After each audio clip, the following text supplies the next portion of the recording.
पार्वती की तपस्या एवं उसके प्रभाव का वर्णन। ब्रह्मा जी बोले, हे देवर्षि, आपके चले जाने पर प्रसन्नचित्त पार्वती ने शिव जी को तपस्या से ही साध्य माना और तपस्या करने का मन बना लिया।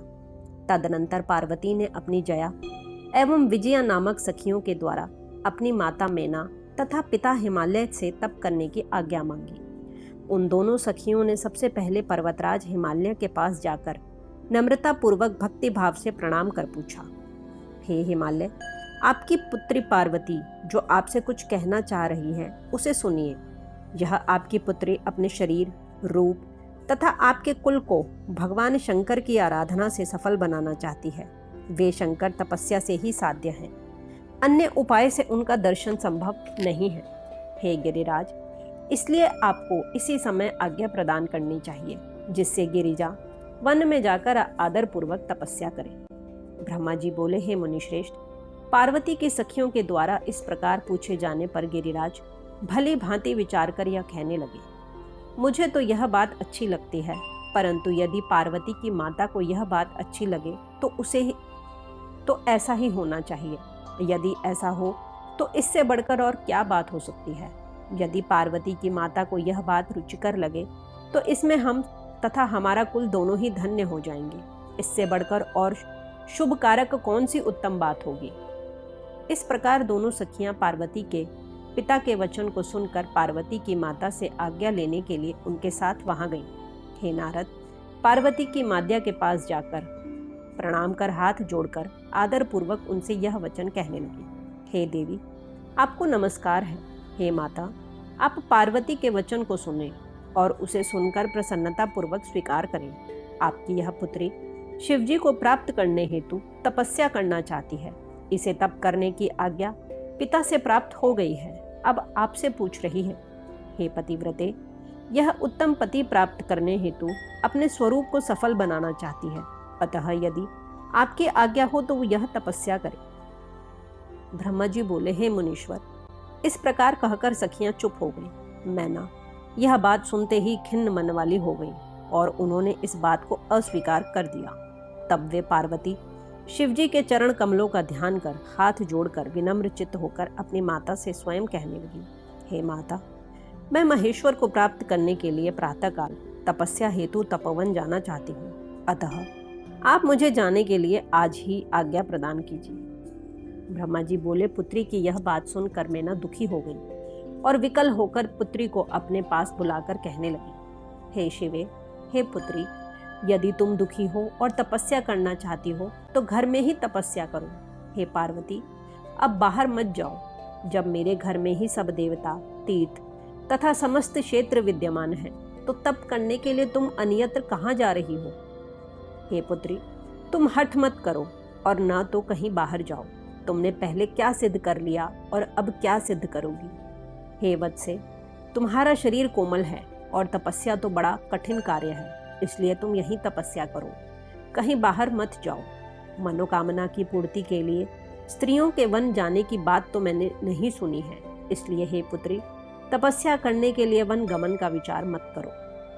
ब्रह्मा जी बोले, इस प्रकार उनकी माता ने अनेक प्रकार से पुत्री को वन जाने के लिए मना किया, किंतु शंकर जी की आराधना के बिना कहीं भी उन पार्वती को शांति नहीं मिली। मेना ने बार बार तपस्या के निमित्त वन जाने से उन्हें रोका। इसी कारण से शिवा ने उमा नाम प्राप्त किया। हे मुने, इसके बाद तपस्या की अनुमति न मिलने से उन शिवा को दुखी जानकर शैलप्रिया मैना ने पार्वती को तप करने के लिए आज्ञा प्रदान कर दी। हे मुनिश्रेष्ठ, माता की आज्ञा पाकर उत्तम व्रत वाली पार्वती ने शंकर का स्मरण करते हुए अपने मन में बड़े सुख का अनुभव किया। तदनंतर शिवा माता पिता को प्रसन्नता पूर्वक प्रणाम कर अपनी दोनों सखियों को साथ लेकर शिवजी का स्मरण करके तपस्या करने के लिए वन की ओर चली। उन्होंने अनेक प्रकार के विचारों, प्रिय वस्तुओं तथा नाना प्रकार के वस्त्रों का परित्याग कर मौंजी मेखला बांधकर सुंदर वल्कल को धारण कर लिया और बहुमूल्य हार उतारकर मृग चर्म धारण कर लिया। इसके बाद वे तपस्या करने के लिए गंगावतरण नामक स्थान पर चली गई। ध्यान करते हुए शंकर ने वहां जहां कामदेव को जलाकर भस्म कर दिया था, वही हिमालय का गंगावतरण नाम वाला शिखर है। हे तात, काली हिमव प्रदेश के शिखर पर स्थित उसी गंगा अवतरण नामक स्थान पर गईं और जगदम्बा पार्वती काली ने उसे शिवजी से रहित देखा। जहां स्थित रहकर शिवजी ने अत्यंत कठिन तप किया था, उस स्थान पर जाकर वे क्षण भर के लिए शिव विरह से व्याकुल हो उठी। उस समय वे हा शंकर इस प्रकार कहकर रोती हुई चिंता तथा शोक से युक्त होकर अत्यंत दुखित हो विलाप करने लगी। इसके अनंतर बहुत समय के बाद हिमालय पुत्री पार्वती धैर्यपूर्वक मोह का त्याग करके नियम में दीक्षित हुई। वे उस महान उत्तम श्रृंगी तीर्थ में तपस्या करने लगे। उस स्थान में गौरी की तपस्या करने के कारण उसका गौरी शंकर ऐसा नाम पड़ा। हे मुनि, वहां पार्वती ने अपनी तपस्या की परीक्षा के लिए अनेक प्रकार के पवित्र, सुंदर तथा फलवान वृक्ष लगाए। उन सुंदरी ने भूमि शुद्धि और वेदी का निर्माण करके मन के साथ समस्त इंद्रियों को रोककर उसी स्थान पर मुनियों के लिए भी कठिन तपस्या आरंभ कर दी। वे ग्रीष्म काल में दिन रात अग्नि प्रज्वलित कर उसके बीच में बैठकर पंचांगनी तापती हुई पंचाक्षर महामंत्र का जप करती थीं। वे वर्षा के समय पत्थर की चट्टान के स्थिंडली पर सुस्थिर आसन लगाकर बैठी हुई खुले आकाश के नीचे जल की धारा सहन करती और भक्ति में तत्पर होकर निराहार रहकर वे शीतकाल की रात्रियों में निरंतर शीतल जल में निवास करती। इस प्रकार पंचाक्षर मंत्र के जप में रत होकर तप करती हुई वे संपूर्ण मनोवांछित फल के दाता शंकर का ध्यान करने लगी। वे प्रतिदिन अवकाश मिलने पर अपने द्वारा लगाए गए सुंदर वृक्षों को सखियों के साथ प्रसन्नता पूर्वक सींचती थीं तथा अतिथि सत्कार भी करती थीं। शुद्ध चित्त वाली वे पार्वती आंधी, सर्दी, अनेक प्रकार की वर्षा तथा असह्य धूप बिना कष्ट माने सहन करती थीं। हे मुनि, इस प्रकार उनके ऊपर अनेक प्रकार के दुख आए, परंतु उन्होंने उनकी कुछ भी परवाह नहीं की।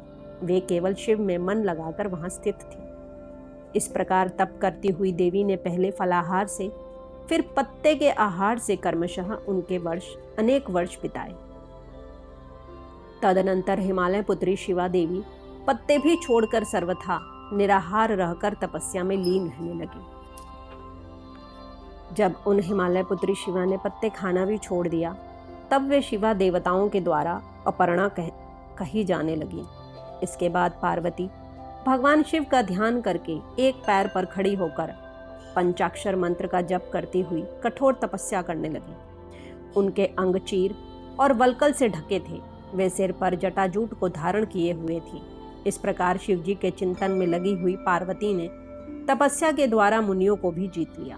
इस प्रकार तप करती हुई तथा महेश्वर का चिंतन करती हुई उन काली ने 3000 वर्ष इस तपोवन में बिता दिए, जहां पर शंकर जी ने 60,000 वर्ष तक तपस्या की थी। उस स्थान पर कुछ क्षण रुक कर वे अपने मन में विचार करने लगे।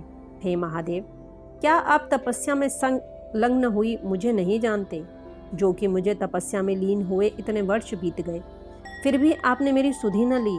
लोक एवं वेद में मुनियों के द्वारा सदा गान किया जाता है कि भगवान शंकर सर्वज्ञ, सर्वात्मा तथा सर्वदर्शन है। वे देव समस्त ऐश्वर्य को प्रदान करने वाले, सब प्रकार के भावों से प्राप्त होने वाले, भक्तों के मनोरथ सदा पूर्ण करने वाले तथा सभी प्रकार के कष्टों को दूर करने वाले हैं। यदि मैं अपनी सारी कामनाओं का त्याग कर मात्र वृषध्वज शंकर में अनुरुक्त हूँ, तो वे शंकर मुझ पर प्रसन्न हो। यदि मैंने उत्तम भक्ति के साथ विधि पूर्वक नित्य नारद तंत्रोक्त पंचाक्षर मंत्र का जप किया है, तो वे शिवजी मेरे ऊपर प्रसन्न हो।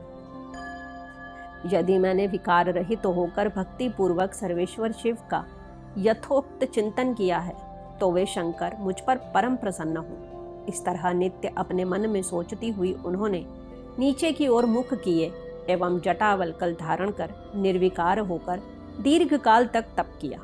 इस तरह उन्होंने मुनियों के लिए भी दुष्कर तपस्या की, जिसका स्मरण कर वहां सभी पुरुष परम विस्मय में पड़ गए। उनकी तपस्या देखने के लिए सभी लोग वहां उपस्थित हो गए और अपने को धन्य मानते हुए एक स्वर से कहने लगे, धर्म वृद्धा के पास बड़े लोगों का जाना कल्याणकारी कहा गया है। तपस्या में कोई प्रमाण नहीं है। विद्वानों को सदा धर्म का मान करना चाहिए। इसकी तपस्या को सुनकर तथा देखकर ऐसा ज्ञात होता है कि अन्य लोग क्या तप कर सकते हैं। संसार में इसके तप से बढ़कर कोई तप न तो हुआ है और न होगा।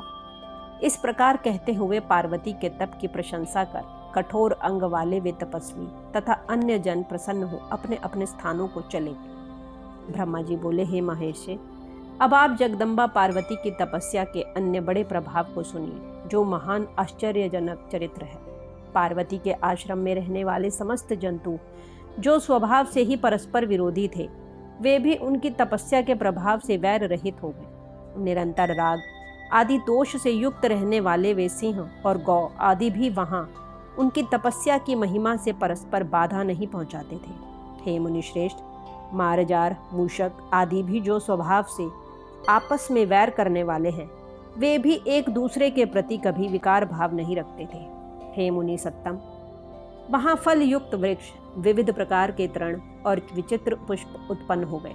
वह संपूर्ण वन उनकी तपस्या की सिद्धि के रूप में हो गया और कैलाश के समान मालूम पड़ने लगा। इस प्रकार श्री शिव महापुराण के अंतर्गत द्वितीय रुद्र संहिता के तृतीय पार्वती खंड में पार्वती तपस्या वर्णन नामक 22वां अध्याय पूर्ण हुआ।